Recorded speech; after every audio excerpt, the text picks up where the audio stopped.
सो jujutsu Kaisen episode 5 को अगर हम फिलोसॉफिकल और आइडल्स पर्सपेक्टिव से सोचें या फिर सही या गलत वाले नजरिए से भी देखें तो आई थिंक ये एपिसोड हिडन इन्वेंटरी आर्क का बेस्ट एपिसोड था, जो कि हमारे आइडल्स या फिर बोले तो आदर्श जिन चीजों में हम मानते हैं, ये एपिसोड उन बातों पे बहुत अच्छे से सवाल उठाता है। एंड इन्हीं रीजंस की वजह से ये एपिसोड बहुत लोगों के सर के ऊपर से निकल गया होगा। तो परेशान क्यों हो रहे हो आप लोग? मैं यहाँ किस लिए हूँ? आप लोगों की सेवा के लिए ही। एंड हम इस वीडियो में डिस्कस करने वाले कि सुगुरु गेटो क्या सही में एक इविल इंसान है भी या फिर नहीं। So without further wasting time let's begin. So episode 5 में हमें अराउंड 1 साल बाद का समय दिखाया जाता है। इसका मतलब कि डैडी तोजी और रिको चां की डेथ को अराउंड 1 साल हो चुका है, जहाँ पे हमें गोजो सातोरू को अपनी पावर एक्सप्लेन करते हुए दिखा रहे होते हैं, जो कि मैंने अपने पिछली वीडियो में बहुत बढ़िया तरीके से एक्सप्लेन कर दिया था। अगर आपने वो वीडियो नहीं देखी तो प्लीज जाओ जाके देखो, तुम्हें डिस्क्रिप्शन या आई बटन में लिंक मिल जाएगा। देन कट टू यहाँ से हमारे मेन प्लॉट शुरू हो जाता है, जहाँ पे हमें गेटो भाई को तोजी और रिका की डेथ के बाद से एक क्वेश्चन से सफर करते हुए दिखाते हैं कि is there any point of saving non sorcerers, because episode 4 तक हमारे गेटो भाई की मान्यता ये थी कि we have to protect the weak ones. But अब गेटो भाई हमारे एक डिलेमा में फंस चुके हैं कि is there any point of saving non sorcerers, because 15 साल के बच्चे के मरने के बाद दुनिया उस चीज को ऐसे ट्रीट कर रही है। तो भाई यहाँ पे किसी भी बंदे के आइडल्स हिल जाएंगे। देन इस सिचुएशन में हमारी दी मोमी तुत्सुकामा यूकी की एंट्री दिखाई जाती है, जहाँ पे गेटो के अभी करंट फ्यूचर से रिलेटेड मोस्ट इंपॉर्टेंट कॉन्वर्सेशन शुरू हो जाती है। सो अब मैं जो समझाने जा रहा हूँ उसको बड़े ध्यान से सुनना, तभी तुम्हें समझ में आएगा कि आज करंट स्टोरी में सुगुरु गेटो इवल क्यों बन चुका है। तो यहाँ पे सुगुरु गेटो एक आइडियलिस्टिक क्राइसिस में है कि क्या सही में नॉन सॉर्सरर्स बचाने के लायक है भी या नहीं। बिकॉज क्योंकि पूरी जुजुत्सु काइसेन की कहानी में बेसिकली हो क्या रहा है कि कुछ सॉर्सरर्स है जो कि कर्स स्पिरिट्स को मिटाते हैं, पर ये सब वो कर किसके लिए रहे हैं? उन्हीं नॉन सॉर्सर्स के लिए जिनके हेट्रेड और डर से ये सब कर्स स्पिरिट्स निकल रहे हैं, इन नॉन सॉर्सर्स के लिए जो कि जुजुत्सु सॉर्सरर्स से नफरत करते हैं। तो इस डिलेमा में आके यूका गेटो को 2 रास्ते बताती है इससे निकलने के लिए। नंबर 1, हम चाहे तो सारे कर्स स्पिरिट्स को मिटा दे और उससे हम वर्ल्ड में पीस ला सकते हैं, जो कि ऑनेस्टली बोलो तो मेरे हिसाब से इम्पॉसिबल है, because curse spirit non sorcerers से निकलती है और नॉन सॉर्सरर्स कभी खत्म होंगे नहीं। और दूसरा रास्ता, सभी नॉन सॉर्सरर्स को सॉर्सरी सिखा दो। इसका एग्जाम्पल जानना है तो हमारे तोडो भैया को ही उठा लो, उसको यूकी ने ट्रेन किया है। एंड यूकी ने भी ये रास्ता चुना बिकॉज वो जुजुत्सु टेक के प्रोसेस में बिलीव नहीं करती है। बट यहाँ पे गेटो इन दोनों रास्तों में से एक तीसरा रास्ता ही ढूंढता है, जो कि इन दोनों रास्तों से कई ज्यादा आसान है, जो कि है सभी नॉन सॉर्सरर्स को मिटा देना। ये क्या बात करता है यार?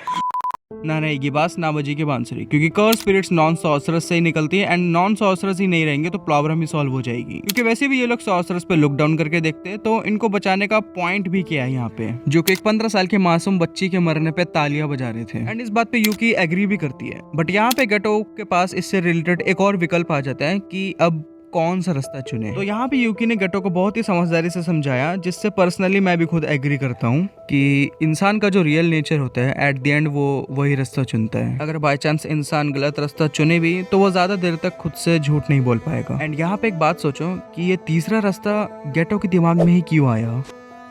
इसका जवाब मैं थोड़ी देर में दूंगा, तब तक आप लोग सोचो। बाकी ये सब कॉन्वर्सेशन के बाद यूकी अपने रास्ते पे निकल जाती and Geto again get left with his new dilemma कि आखिरकार वो चाहता क्या है अब। देन यहाँ से काफी एक हार्ट ब्रेकिंग सीन दिखाते हैं, that is the death of his young junior in a mission. And from this point Geto के अंदर का जो दबा हुआ मॉन्स्टर था वो भी अब धीरे धीरे निकलना शुरू हो जाता है, जैसे जैसे इस दुनिया की रियलिटी उसे हिट करती है। एंड फाइनली वो ब्रेक तब होता है जब गेटो को एक गाँव में भेजा जाता है कर्स स्पिरिट्स को एक्सरसाइज करने के लिए। एंड ऑनेस्टली एक ओपिनियन दूं, इस सीन को जब मैंने पहली बार देखा तो कुछ सेकंड के लिए मेरा भी अंदर से यही मन हुआ कि इन लोगों को अभी के अभी जिंदा जला के राख कर देना चाहिए।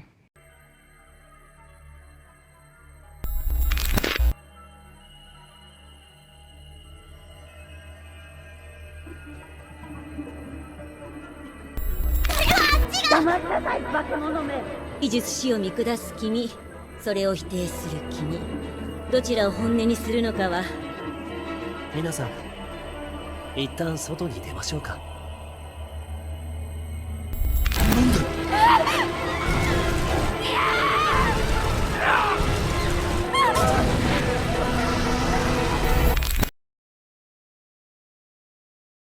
ओके देखो, मेरे को एक कुछ सेकंड के लिए लगा, फिर से सुन लो, बस ये कुछ सेकंड के लिए लगा। तो बेसिकली मैं थोड़ा समझा देता हूँ कि इस सीन में हो क्या रहा है। एक्चुअली इस गांव में लोग कर्स स्पिरिट से काफी परेशान थे, तो उन्होंने जुजुत्सु टेक में कंप्लेन करी एंड जुजुत्सु टेक की तरफ से गेटो को भेजा जाता है, जो कि आई थिंक अनजाने में जुजुत्सु टेक ने बहुत बड़ी गलती कर दी एंड गाँव वाले की भी फूटी किस्मत थी यहाँ पे। तो बेसिकली जब गेटो गाँव पहुंचता है तो उसे पता चलता है कि अराउंड 5 से 6 साल के बच्चों को बदतर हालत में केज में बंद कर रखा होता है, इस रीजन की वजह से कि पूरे गाँव में कर्स स्पिरिट्स इन बच्चों के कारण एग्जिस्ट कर रही है, जबकि वो लड़कियां नॉन सॉर्सरर्स कम्युनिटी से बिलोंग भी नहीं करती हैं। एंड बिकॉज ऑफ दिस ये वो डिफाइनिंग मूवमेंट था गेटो के लिए, जहाँ पे हमें पता चल जाता है कि सुग्रो गेटो कौन सा पाथ चुनेगा। And he did proved himself and chose the third part, that is killing all the non sorcerers. And यहाँ पे मैं अपना भी एक्सप्लेनेशन दे देता हूँ कि why did I thought about for a second, जो थॉट गेटो के दिमाग में भी आया। बिकॉज इमेजिन करो you belong to a community and तुम्हारे सामने तुम्हारी कम्युनिटी के लोगों को टॉर्चर किया जा रहा है फॉर नो रीजन।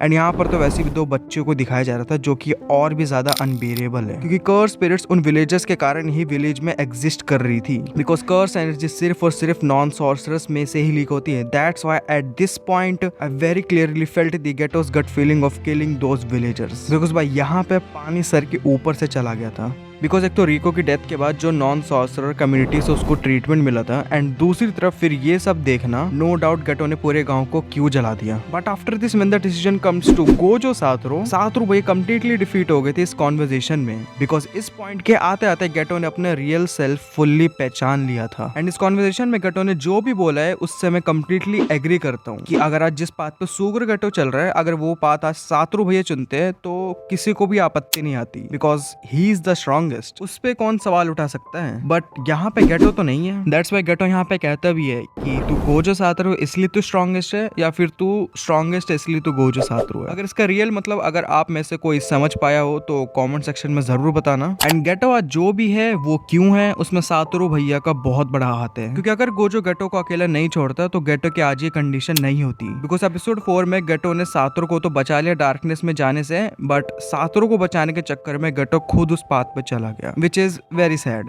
एंड इसलिए मेगुमी के सामने भी यही स्टेटमेंट देता है कि become that much strong that you never get left behind me, which is very true. Because Gojo अपने स्ट्रॉन्ग बनने के चक्कर में इतना अंधा हो गया था कि गेटो पे वो ध्यान ही नहीं दे पाया, जिसका गोजो को बहुत रिग्रेट है अपनी लाइफ में। एंड नाउ अब इस सीन के बाद से गोजो को अपने आप को प्रूफ भी करना है कि सुग्रो गेटो कंप्लीटली रॉन्ग है, जो कॉन्वर्सेशन उनके बीच में हुई थी। सो नाउ लेट्स से कि शुबा आर्क में गेटो को वो गलत प्रूफ कर पाएगा या नहीं, या फिर खुद रॉन्ग प्रूफ हो जाएगा। So thank you so much for watching the video. अगर यहाँ तक वीडियो देखी तो उसका बहुत बहुत शुक्रिया। बाकी वीडियो थोड़ी जल्दी आ जाती, बट कुछ इशू हो गए थे जिसके कारण ये वीडियो थोड़ा डिले हो गया, बट कोई नहीं, लेट है दुरुस्त है। बाकी इंस्टाग्राम पे आ सकता है, वहाँ पे मैं मीम्स और एडिट्स डालता रहता हूँ जब मेरा मन करता है। And thanks for watching. बाकी till next video please stay tuned and peace out.